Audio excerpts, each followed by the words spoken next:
Today I have something that I think is timely.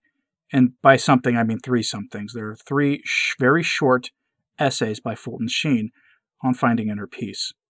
Again, I think they're pretty timely, and you might agree. I'll get out of the way and let Mr. Sheen speak for himself, although I'll, of course, be doing the reading. Have a blessed Sunday. Silence. We live in the most talkative age in the history of the world. It would take 10 or 15 million men in previous ages to communicate to others the same information which one person today provides in a single broadcast. The love of noise and excitement in modern civilization is due in part to the fact that people are unhappy on the inside. Noise exteriorizes them, distracts them, and makes them forget their worries for the moment. There is an unmistakable connection between an empty life and a hectic pace. To make progress, the world must have action, but it must also know why it is acting, and that works thought, contemplation, and silence. The world is in danger of becoming like a turnstile that is in everybody's way but stops nobody. It is a place where we look and do everything but see nothing. Felix Frankfurter tells the effect of excessive talkativeness from Caesar. Everything is done under blare and noise. The deliberate process is impaired, and Caesar's work becomes too susceptible to quick thinking. It is, I believe, of deep significance that the ruling document of this country was written behind closed doors, and it is well to remember that earth was thrown on the streets of Philadelphia to protect the convention from the noise of traffic. It might also be added that when the apostles received the Holy Spirit, it was behind closed doors too, and after they had kept 9 days of silence, awaiting the coming of heavenly wisdom. Action is the great need of the Eastern world, silence the need of the Western. The East, with its fatalism, does not believe that man does anything. The West, with its actionism, believes that man does everything. Somewhere in between is the golden mean wherein silence prepares for action. He who holds his tongue for a day will speak much more wisely tomorrow.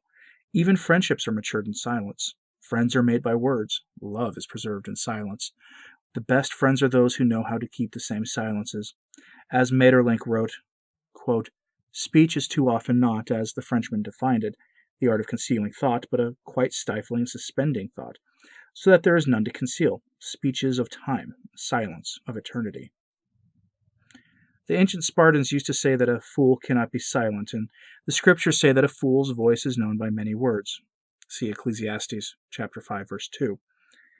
It is all very well to plaster our church lawn with placards saying, "Leave the world better than you find it," but we will never leave the world better until, through silence, contemplation, and prayer, we improve ourselves. We must leave the world to help the world. That life is most effectively lived which every now and then withdraws from the scene of action to contemplation, where one learns the terrible defeat and futility which comes from excessive absorption in detail and action. Throughout my country, there is growing what is known as the retreat movement, in which busy men and women betake themselves over a weekend to a quiet place in the country, where they spend time in silence, prayer, and purging their consciences. The ancient Romans used to keep a bowl outside the business house, and whenever they left it at the close of the day, they washed their hands, as if to imply that they even washed their hands of their business. In silence there is humility of spirit, or what might be called wise passivity. In such the ear is more important than the tongue. God speaks, but not in cyclones, only in the zephyrs and gentle breezes. As the scientist learns by sitting passively before nature, so the soul learns wisdom by being responsive to his will. The scientist does not tell nature its laws. Nature tells the scientist. We do not tell or impose our will on God. In silence, like Mary, we await an annunciation. From this, learn the lesson that those who would become wise must become silent. A mirror is silent, yet it reflects forests, sunsets, flowers, and faces. Great ascetic souls, given to years of meditation, have taken on a radiance and a beauty which are beyond the outlines of face. They seem to reflect, like the mirror on the outside, the Christ they bear within. What is really important is what happens within us, not outside us. The rapidity of communication, the hourly broadcasts, tomorrow's news the night before, all these make people live on the surface of their souls. The result is that very few live inside themselves. They have their moods determined by the world. Instead of carrying their own atmosphere with them, as the earth does as it revolves around the sun, they are like barometers that register every change in the world outside. Silence alone can give them an inner sanctuary into which they may retire for repose, as hidden gardens wherein, like Adam and Eve before the fall, they walk with God in the cool of evening. Only in solitariness is true spirituality born, when the soul stands naked before its God. In that moment, these are the only two realities in the universe. In this discovery is born love of neighbor, for then we love our fellow human beings, not because of what they can do for us, but because we see that they too are real or potential children of God. Though truth is not personal, we make it personal by contemplation. Repose. Never before have men possessed so many time-saving devices. Never before have they had so little time for leisure or repose. Yet few of them are aware of this. Advertising has created in modern minds the strange notion that leisure and not working are the same. That the more we are surrounded by bolts and wheels, the switches and gadgets, the more time we have conquered for our own. But this division of our days into working and not working is too simple. In practice, for most men, it leaves out the very possibility of real leisure. They waste hours away from work in aimless loafing and negative waiting around for something interesting to come along. True repose is not a mere intermission between the acts of the working life. It is an intense activity, but of a different kind. Just as sleeping is not a cessation of life, but living of a different sort from wakefulness, so repose is an activity no less creative than that of our working hours. Repose, true leisure, cannot be enjoyed without first recognition of the spiritual world, for the first purpose of repose is the contemplation of the good. Its goal is one of true perspective, the small incidents of everyday life and their relation to larger goodness that surrounds us. Genesis tells us that after the creation of the world, God saw all that he had made and found it very good. See Genesis chapter 1, verse 31. Such contemplation of his work is natural to man, whenever he too is engaged in a creative task. The painter stands back from his canvas to see whether the details of the seascape are properly placed. True repose is such a standing back to survey the activities that fill our days. We cannot get a real satisfaction out of our work unless we pause frequently to ask ourselves why we are doing it, and whether its purpose is one of which our minds wholeheartedly approve. Perhaps one of the reasons why so many of our projects miscarry is because they are in the hands of men with eyes so tightly glued to what they are doing that they never stop to question whether it should be done at all. Merely keeping busy, merely getting paid, can never satisfy man's need for creative work. A job of any kind can be lifted up and given divine purpose, if it is seen in the perspective of eternity. The sweeping of a floor, the driving of a garbage truck, the checking of a list of boxcar numbers, all of these can be made good through a simple act of the will which directs them to the service of God. The simplest task can be given spiritual significance and made divine. If we direct our work towards God, we shall work better than we know. The admission of this fact is another of the tasks for which we need repose. Once a week, man, reposing from work, does well to come before his God to admit how much of what he did during the week was the work of his Creator. He can remind himself, then, that the material on which he labored came from other hands, that the ideas he employed entered his mind from a higher source, that the very energy which he employed was a gift of God. In such a mood of true repose, the scientist will see that he himself was not the author of his research volume on nature's laws, but only its proofreader. It was God who wrote the book.